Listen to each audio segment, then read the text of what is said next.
Selamat datang di channel saya Devhan dan senang sekali bisa menjadi teman berpikir di channel ini untuk teman-teman. Dan kali ini saya akan bahas satu topik yang mungkin adalah topik klasik gitu ya, tapi ini bisa menjadi sebuah insight untuk kita memikirkan ulang apa sebetulnya yang menjadi motivasi kita berbisnis atau memulai sebuah journey entrepreneurship. Nah, baik. Apa nih yang kira-kira menjadi topik malam ini? Yang pasti begini, ini dimulai dari banyak cerita teman-teman yang sempat menjadi coach saya dan mengutarakan atau di dalam perjalanannya di tengah-tengah sesi, dia memutuskan berhenti untuk tidak melanjutkan bisnisnya gitu ya, ataupun ide bisnisnya. Sebetulnya apa yang membuat itu mungkin gitu ya. Jadi topik kali ini bicara mengenai memulai bisnis itu bisa jadi sebuah jebakan. Nah, gimana tuh sebetulnya? Jadi ada 3 hal sebetulnya yang saya amati gitu ya. Apa yang menjadi bagaimana sebuah bisnis itu bisa menjadi sebuah jebakan untuk kita. Yang pertama, ketika pengusahanya ini yang memulai bisnis ini pengen cepat dapat uang. Jadi berbisnis atau memulai bisnis dengan satu motif bahwa ingin cepat dapat uang. Nah, yang sifatnya seperti ini nih, itu ada persepsi yang mungkin tidak disadari gitu ya, bahwa mungkin ketika seseorang itu mengalami kesulitan finansial atau mungkin juga bukan cuma sekedar kesulitan finansial, tapi goal secara finansial, kan otomatis seseorang itu melihat opsi-opsi yang ada. Dan biasanya melihat bahwa yang menjadi pengusaha ataupun businessman itu kelihatannya cepat banget dia dapat duit. Akhirnya berpikir bahwa kalau memulai bisnis itu bisa cepat dapat duit, padahal sama sekali enggak. Justru yang namanya memulai bisnis baru itu teman-teman, di dalam beberapa banyak kerangka model bisnisnya itu malah harus ngeluarin duit dulu kan gitu. Jadi kalau mau mulai bisnis mau tidak mau kita akan masuk ke dalam satu siklus yang mana untuk mendapatkan uang itu dibutuhkan uang. Uang ini bukan berarti secara real uang itu ya. Uang ini bisa berarti produk yang dipinjamkan, produk yang istilahnya kita kulak terlebih dahulu dengan membelinya melalui Tempo. Tetapi intinya untuk memulai bisnis pasti ada yang namanya modal kan gitu ya. Entah modal ini memang berupa uang itu dan akhirnya kita harus spend uang, padahal awalnya kita pengen cepat dapat uang gitu kan, dapat duit. Ya, yang kedua bisa juga bukan cuma sekedar uang secara fisik yang harus kita perlukan untuk memulai bisnis, tapi bisa juga ininya begini, uang ini tidak peduli dari mana dapatnya, tapi dibutuhkan uang itu untuk memulainya. Jadi bisa juga dengan bekerja dulu, atau bisa juga dengan dari tabungan, atau juga dari jual aset, atau bisa juga dengan pinjaman dari orang lain, pihak ketiga, baik berupa uang ataupun produk. Nah, jadi kalau seseorang ini ingin cepat dapat duit, memulai bisnisnya, sedangkan dalam siklus bisnis ini dibutuhkan uang untuk menghasilkan uang, dibutuhkan modal untuk bisa menghasilkan uang atau duit, jadi otomatis ini bukan suatu motif yang bisa sustain ketika dia menjalankan bisnis itu, karena justru kita harus spend money untuk memulainya. Oleh karena itu seringkali ketika seseorang itu sedang mengalami kesulitan finansial dan berpikir untuk mendapatkan duit melalui bisnis, saya selalu ngomong kayaknya kita mesti reconsider, memikirkan ulang sebetulnya apa yang terkait motif kamu. Kamu sedang dalam kondisi harus menyelesaikan sejumlah hutang. Saya rasa memulai bisnis ini bukan jalan tercepat untuk bisa bisa menyelesaikan hutang kamu dalam waktu yang sangat singkat. Itu yang perlu kita tahu. Dan biasanya ketika bisnis itu sudah dimulai dan pada kenyataannya tidak muncul yang namanya duit dengan cepat, nah ini bisa jadi sebuah jebakan. Jadi akhirnya pengusaha tersebut atau teman tersebut yang memulai bisnis akhirnya sudah kayaknya bisnis bukan pilihan saya. Kayaknya saya nggak cocok deh berbisnis. Padahal sebetulnya belum tentu juga. Ini hanya one case yang mungkin terjadi karena kita nggak punya pengetahuan cukup terkait adanya bahwa untuk memulai bisnis itu tidak bisa dengan satu motif saja ingin dapat uang dengan cepat. Itu yang pertama. Apalagi yang bisa menjadi sebuah jebakan dalam kita memulai sebuah bisnis. Yang kedua yang saya amati adalah pingin cepat sukses atau kaya. Jadi kalau teman-teman pengusaha yang masih muda-muda gitu ya, pinginnya itu kan ya pingin cepat sukses, pingin cepat kaya, maka berbisnis. Kalau jadi profesional belum tentu bisa cepat suksesnya, atau suksesnya tidak terbatas. Jadi dengan aja banyak gembar-gembor yang kita dengar tentang kesuksesan orang yang berbisnis, dan itu menjadi iming-iming untuk kita juga ingin cepat sukses atau cepat kaya. Jadi padahal kenyataannya itu ya yang sukses saja yang diberitakan secara masif gitu ya. Sedangkan yang gagal ini nggak pernah ada yang ceritakan. Seandainya kalau yang gagal ini diceritakan, saya yakin ceritanya jauh lebih banyak daripada yang sukses. Mengapa demikian? Menurut survei ini, 95% bisnis baru itu gagal di 1 tahun hingga 5 tahun pertama. Bayangkan, 95% bisnis baru itu gagal di tahun pertama hingga tahun kelima. Jadi intinya itu sangat kecil sekali peluang untuk sukses di dalam berbisnis itu. Jadi hanya berapa? 5% dari 100 kemungkinan seorang itu sebisnisnya bisa bertahan hingga 5 tahun. Padahal setelah 5 tahun itu akan ada challenge baru dalam bisnis itu. Yang 5% yang survive ini akan mengalami juga challenge yang lebih menantang ketika di 5-10 tahun berikutnya. Apa maksudnya berarti? Berarti motif ingin cepat sukses dan kaya di dalam memulai bisnis itu tidak sustain juga. Tadi saya ceritakan bahwa 95% bisnis baru itu yang dimulai itu cenderung umumnya gagal. Dan isunya itu banyak teman-teman.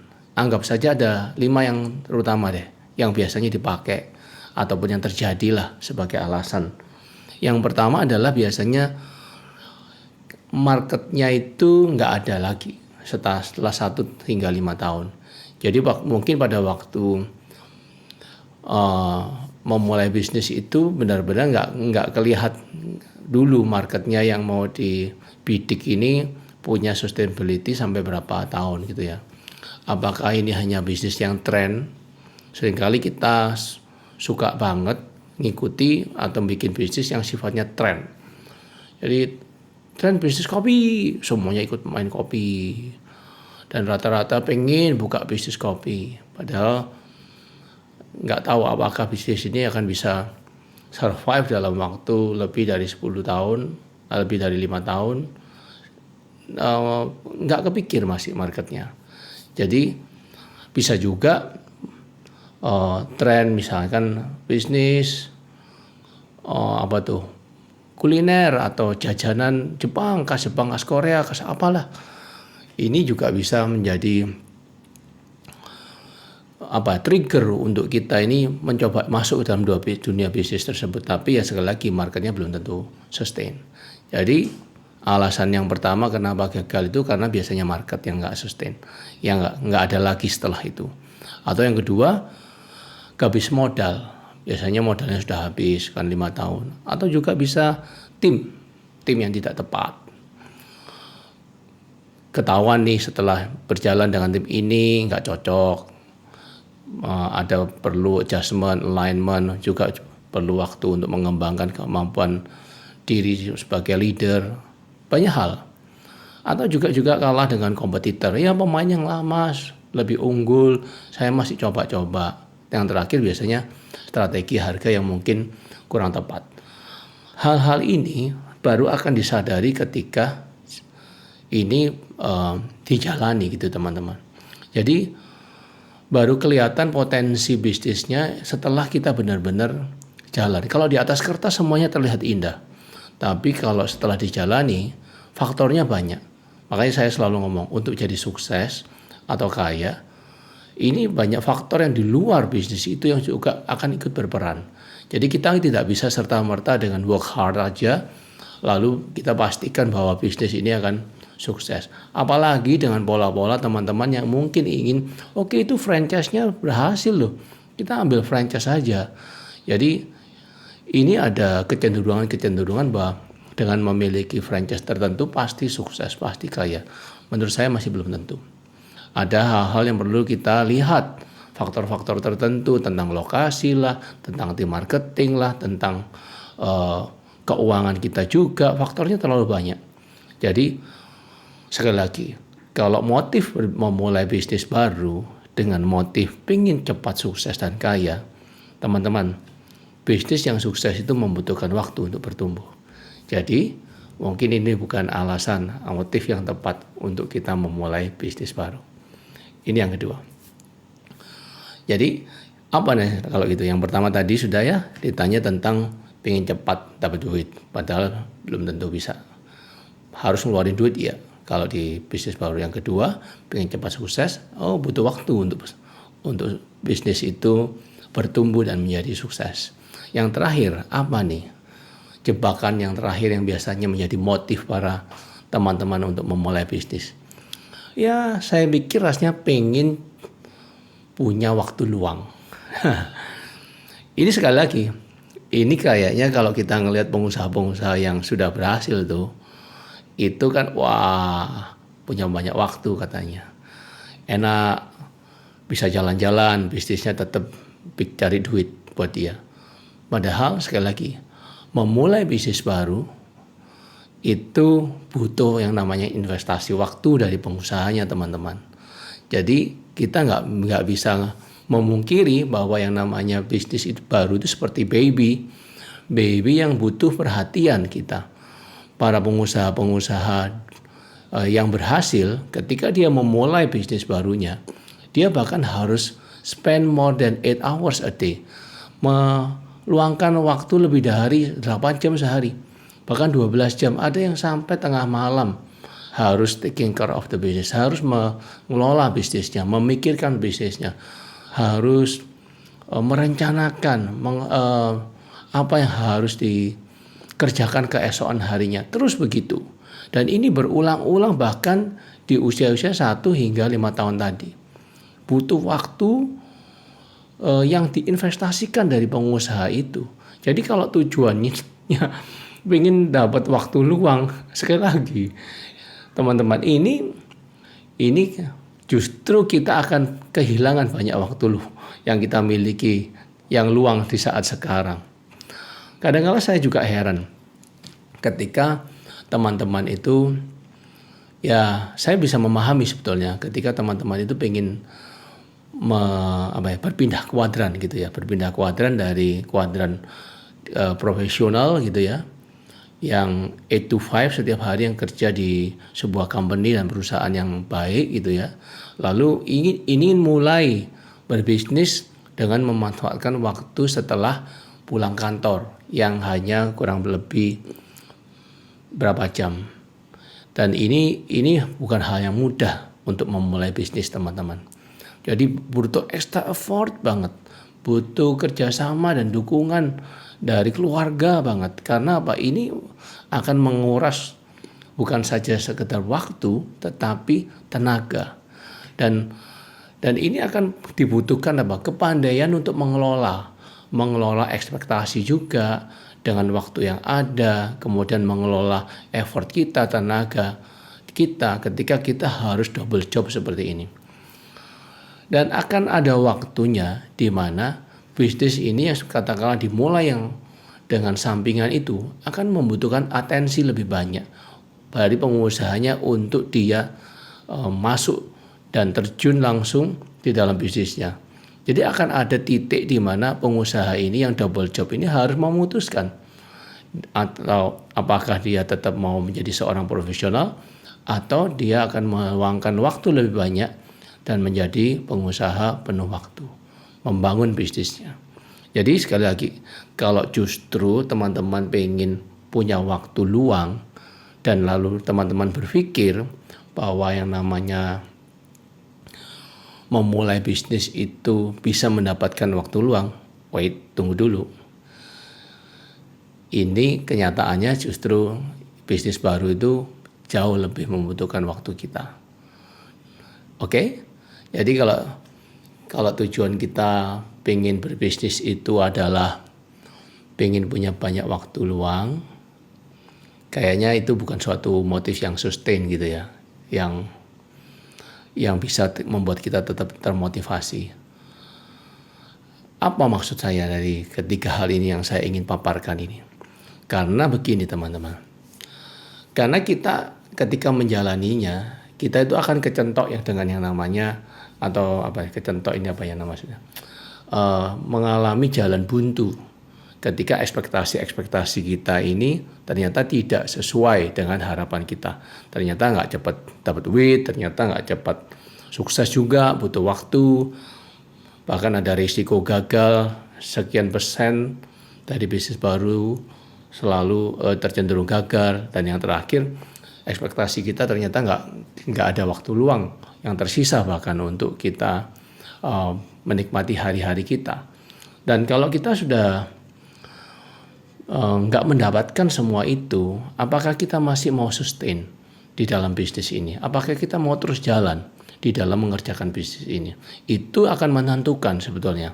Jadi alih-alih kita memiliki sebuah ekspektasi tentang pengen cepat kaya, pengen cepat dapat uang, ataupun pengen waktu luang, coba deh tanyakan ke dalam diri sebetulnya kualitas diri saya ini yang seperti apa yang ada supaya saya bisa membangun sebuah bisnis.